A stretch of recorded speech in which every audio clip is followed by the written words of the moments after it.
Hi guys, it's Karen, also known as Not Fancy Knitter. I'm coming to you from Chicago, where I live with my husband, our 3 kids, and our 2 fluffy dogs, Max and Alonzo. This is a knitting podcast where I talk about things I'm working on, projects I want to be working on, and things I probably should be working on, but apparently I'm never going to look at again. If this is your first time here, I'm so glad you found us. And if you're a returning viewer, thanks so much for stopping by again. I have no finished objects, but I have a bunch of whips, so let's get right into it. Last week was spring break and my kids were home and we went out of town. And as I was packing up to get ready to go, I realized that I really didn't have any projects that were very travel friendly. I'm working on a couple of larger sweaters, one of which, is for my husband, so it's pretty large. And then one of them has multiple skeins of yarn attached, including a bunch of mohair. So I was like, oh, that's gonna be a nightmare on the plane. So the only thing that I really could think of to do was to cast something else on, obviously.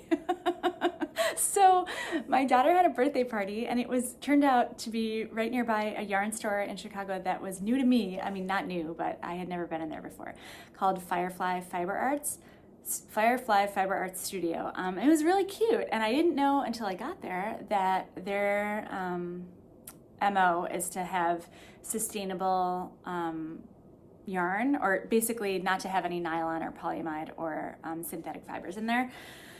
So I picked up this skein, and it is, it's from Earth Yarns. It's their unique fingering weight, which is 100% superwash merino. I guess they didn't care that it was superwash. I don't know what their criteria is for sustainability, but this was a fingering weight superwash, 100% superwash merino. There's no colorway name. It was just a bunch of numbers, but it's basically this rainbow gradient self-striping thing. When I was in the store, I asked the women who worked there whether it's stripes or not, and they were like, well, yes, kind of.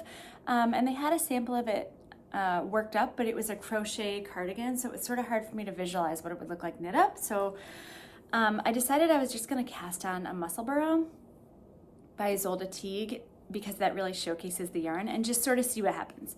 So that's what I did. If you watch knitting podcasts at all, I'm sure you've seen this hat ad nauseum, and I have actually knit one myself before this, just with the solid color for my husband. But basically you cast on at the crown with this pinhole cast on, which is super fiddly, but it is worth the pain and suffering. Because then you just increase out, and then when you get far enough out, you can measure your gauge, and they'll give you a bunch of fancy numbers as to how many increases and how many stitches you should do to get to your sort of cruising altitude. And after that, it's just stockinette around and around and around until it gets long enough that you can just decrease at the other end and stuff it inside itself for a reversible all over stockinette hat. So that's what I've got going on here. I love how it's knitting up. Like I said, it's for my girls who love all things colorful and rainbow. So at first they were like, oh, I don't know about that, orange and yellow. But then as I got down into this pink and purple part, they were definitely on board. And then looking at the skein, I'm knitting from the outside, so it looks like it ends on yet more orange and yellow. So it's possible if I use the whole thing, or close to the whole thing, which I probably should. I don't know, I have to measure again how long this thing is supposed to be. It'll end up basically symmetrical. Like this would be the middle, and then it would just gradiate out again, ending with the orange and yellow on this end at that end, which would be weird, because then when I stuff the ends inside each other, it would basically be an identical hat regardless of whether you wore it right side out or inside out. I mean, no matter which way you wear it, it would look the same. I was sort of toying around with doing half of it ribbed. I don't know if you watch Natalie of Nitty Natty of the Love and Stitches podcast, but she's done a bunch of Musselburghs, and the most recent one of hers, or one of the most recent ones, she did half in stockinette like this, and then basically switched to ribbing and did the same thing just with a bunch of 1x1 rib, so that when you wore it, you could either wear it as a stockinette hat with ribbing on the inside, you could have stockinette with then like a ribbed brim if you flipped it up, or you could flip it inside out and have an all over ribbed hat, which I kind of like the idea of, but then when I think of actually doing tons and tons of 1x1 rib, it seems less exciting. So I don't know. I'm almost to the point where I would have to make that decision because, like I said, I think this yellow and orange is the middle. I'd have to weigh the skein to see if I'm exactly in the middle, but I think I'm getting close. So we'll see how I feel when I get there. I don't know. Has anyone made a ribbed one? Is it worth it? I mean, my most worn, most well-fitting hat is the classic ribbed beanie by Pearl Soho, and that is an all-over 1x1 rib. So maybe, but I don't know how I'd feel about that. But anyway, that's my first whip. It was perfect for travel. I did knit a bunch on the plane and then there and back, and then a little bit in the mornings, but I didn't really knit during the day that much. Not because I was initially worried it would be weird knitting. We were traveling with friends, and so I didn't want to be like antisocial knitting in front of people. I don't know if that is antisocial. I couldn't tell if that was weird or not. But that's not why I didn't actually knit. It was because it was 85 degrees and I was covered in sunscreen. So the idea of like breaking out my wool was less appealing. Yeah, but I still got a fair amount done in the actual process of traveling. So that was a good one. That was well worth a cast on. And then other whips, if you saw my last video, and I'll pin it here, if you haven't had a chance to take a look at it, you can take a look. If you remember, I am knitting the Hanstholm sweater for my husband by Petit Knit.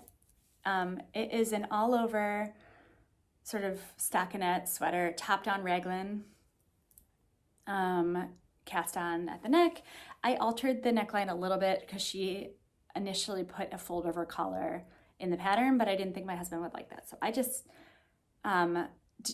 cut the collar in half and just, did a little bit of ribbing and then went on my merry way.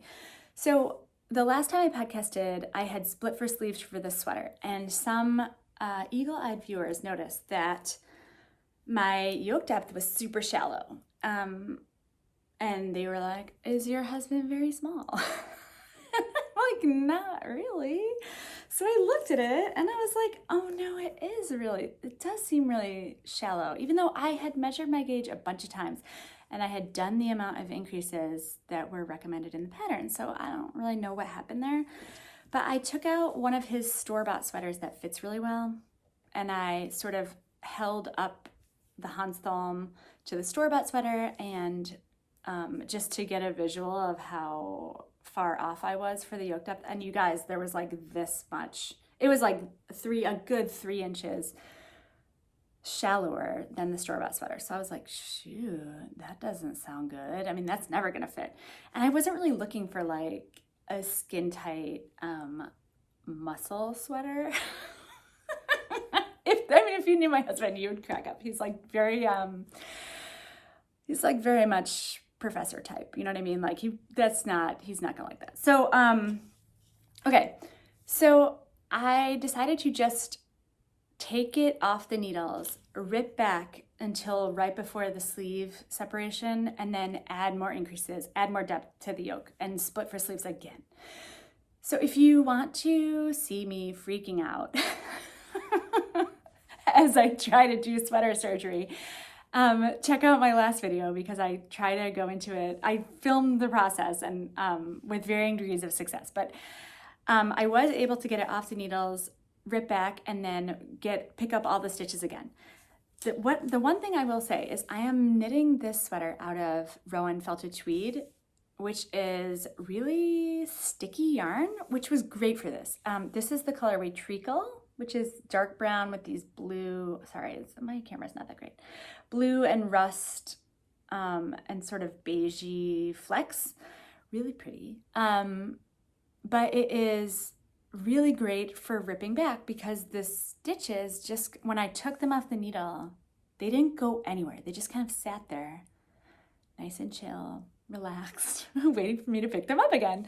So if you are a beginner knitter or you are working on a project where you think you have a little inkling that you might be ripping back or changing your mind on some things, Rowan Felted Tweed was very forgiving from that standpoint. So I'm happy about that.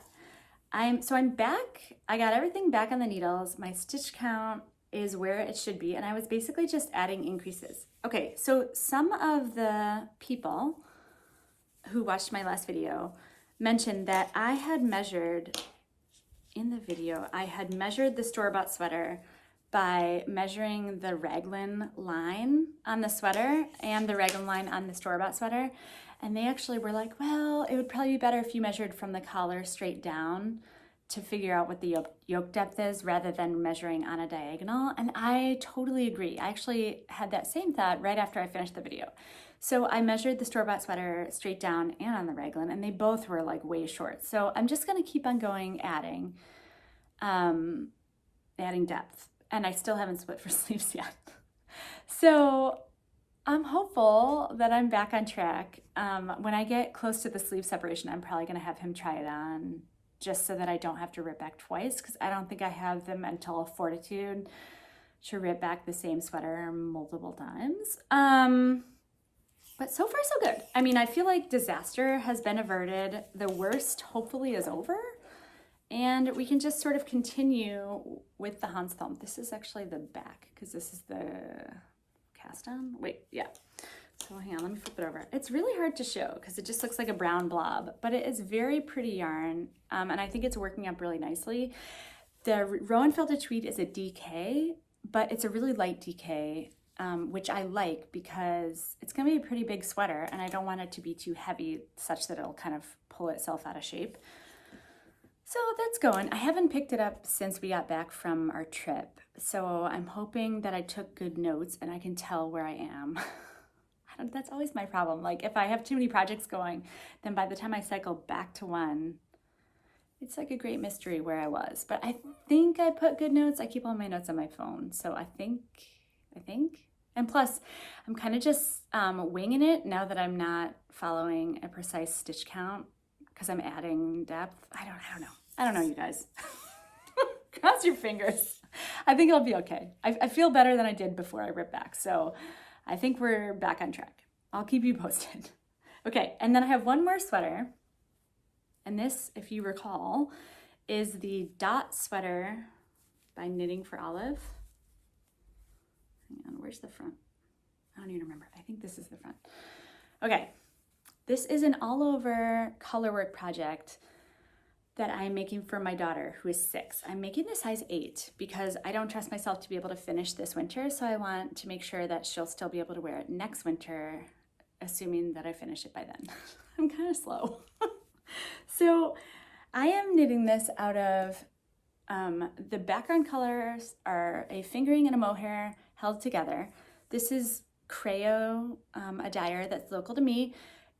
It's fingering weight, and I believe, I do not remember the fiber composition, but it's a colorway called Party Powder. I'm pretty sure it's basically a cream base with these multicolored, really bright flecks in it. So pretty. And then this is just an undyed mohair silk that I bought when I was dyeing yarn. And I'm holding them together, and it makes this really kind of fun, neutrally background color where, you know, the speckles still come through, but it's hopefully not too distracting. And it is super fuzzy, which I love. I will just never get tired of mohair. So, and my daughter really likes soft things, so she was pretty jazzed up about this.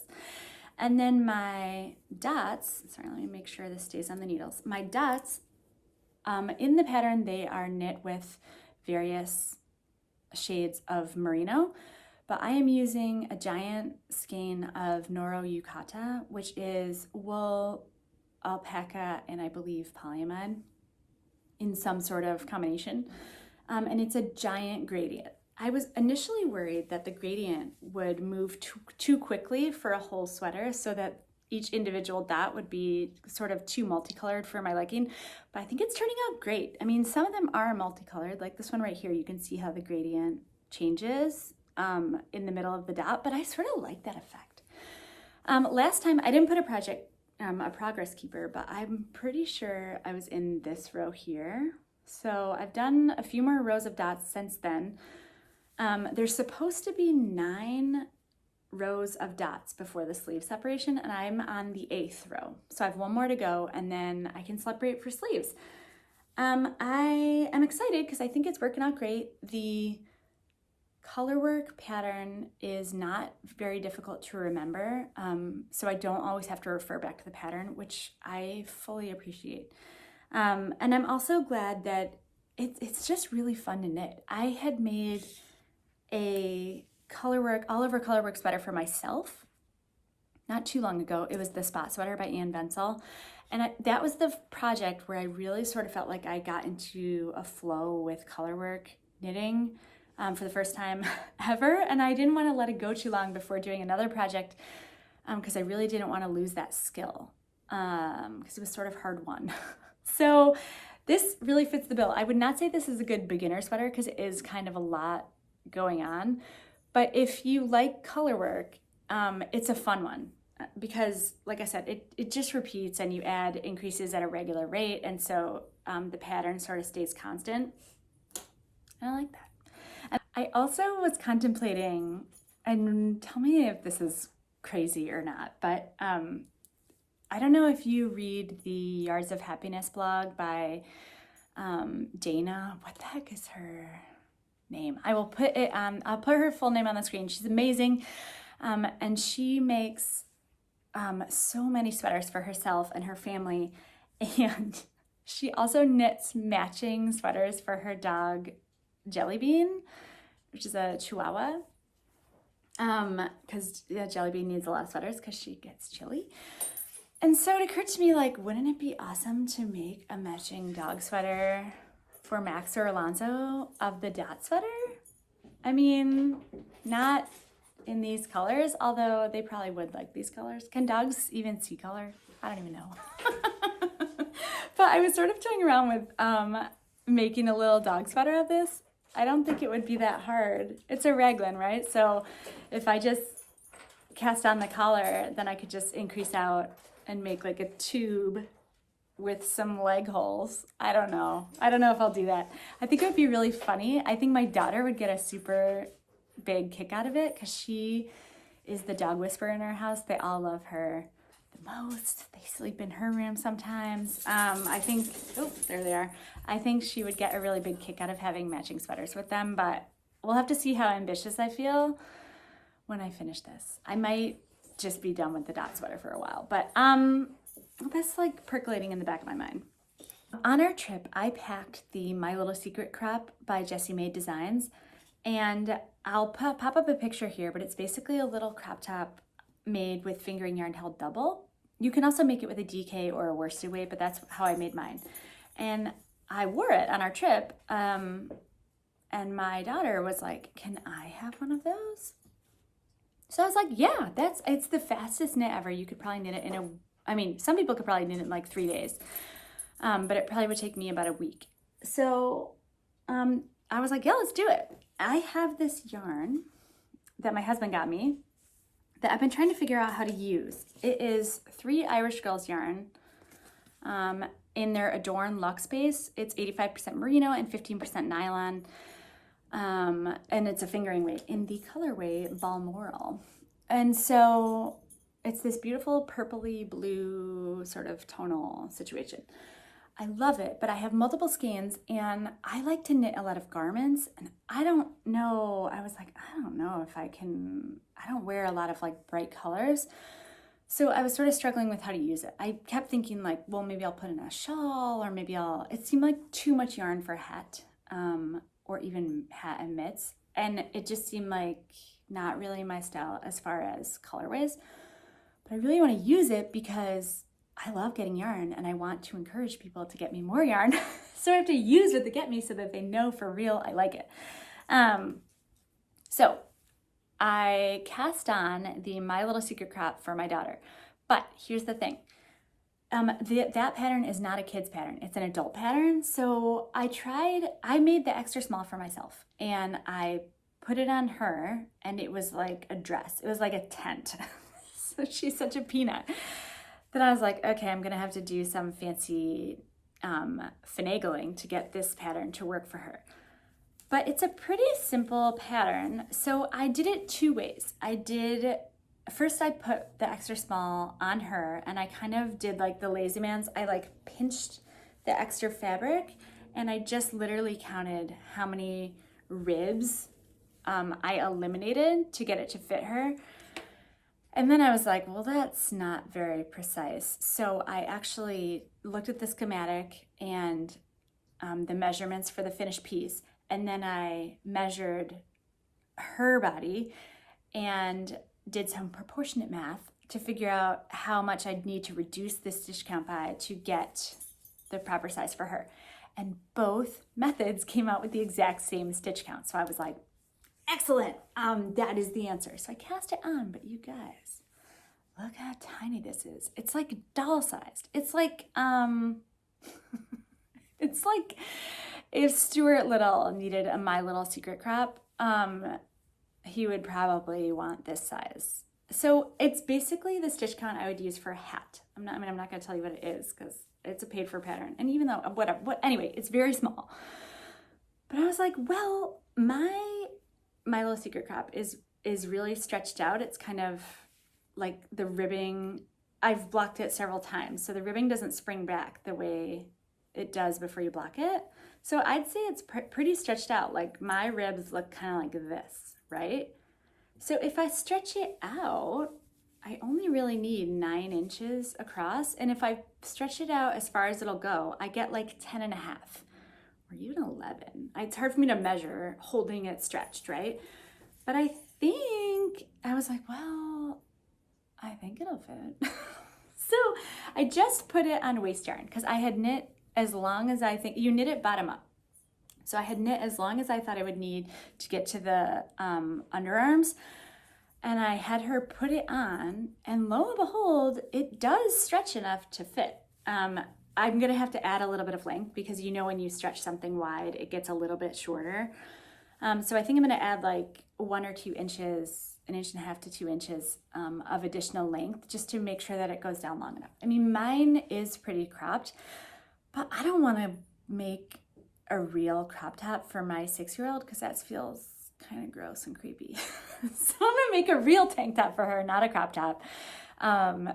And she's really excited about the color. I think she's really excited to have matching outfits, which I don't know how I feel about that, but it's kind of cute.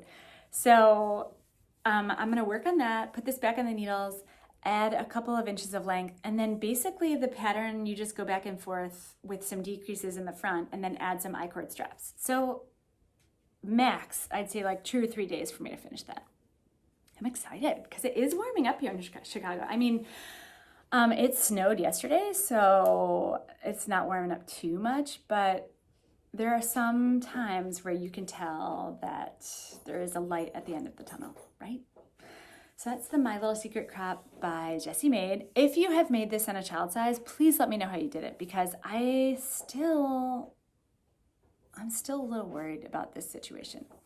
But this is only 2 or 3 days of knitting, so I mean, if it doesn't fit, like, I can make another one. A bigger one, right? Okay, so that is my last whip. Hang on, let me stop these dogs from making so much noise. So those are all my whips. Other things that are coming up include YarnCon is the first weekend of April. It's March 31st to April 2nd. It's right in my neighborhood. I can literally walk to it, and they have classes the Thursday and Friday, the 30th and the 31st, and then there's a marketplace April 1st and 2nd. So I'm super excited. I haven't signed up for a class yet, but I'm considering the intermediate brioche class, although I might also sign up for the beginning brioche class because I have only done brioche a couple of times and I don't really remember how to do it. I remember you have to like, I don't know. There's like a bunch of yarn overs and whatnot, but I don't know if that's going to get me through with enough prior knowledge to bust right into the intermediate class. I also have kind of like residual concern about going to a knitting class. I learned to knit from YouTube, and so no one has ever seen me knit in real life. I mean, ever. I'm assuming I'm doing it right because my projects seem to turn out okay. Like my sweaters look like sweaters and my hats look like hats and whatnot. But I mean, do we know that for sure? We don't really know that for sure. Like there's a possibility that I could go to some class and the teacher would be like, oh my God, what are you even doing? And I'd be like, I don't know, that's what they said on YouTube. So, I mean, I'm gonna do it, but I'm also worried about it. So if you are going to YarnCon and if you're going to any of those classes, like, please let me know so we can hook up so that if I'm mortified, I'm at least not mortified by myself. I'm hoping to go to the marketplace on Saturday because, like I said, I can literally walk there.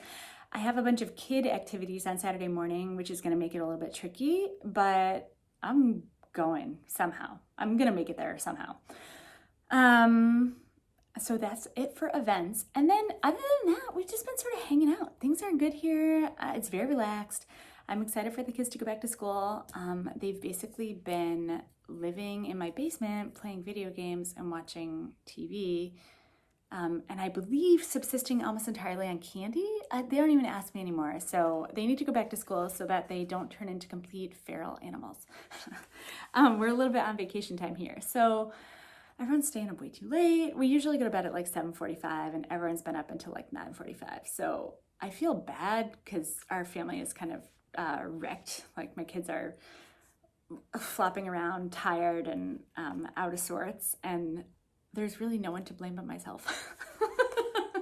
But hopefully all will be fixed tomorrow. Everyone will go back to school on Monday and they'll turn back into normal human beings. I hope. I'm hopeful. Other than that, I don't have much else to share. I have really sort of enjoyed this time off. It's nice to see everybody without all of the usual activities. And we're just kind of plugging along. I hope things are well where you are. I hope your knitting is treating you well. And if it's not, I hope you get some good stories out of it. I am planning on doing a knit along to encourage people to try some projects outside of their comfort zone, mostly to encourage me to try new skills that I've been putting off. So I'm hoping to start that sometime in April. I'll put out a separate video with details and prizes and rules and whatnot. I'm not gonna get into it now because I haven't thought about it at all and I don't even know what the details are. But we're gonna do something because I love knitting together with you guys and I love to see what you're working on because so many people are so talented. Anyway, thanks for stopping by. I hope you're having a great weekend and I'll talk to you soon. Happy knitting.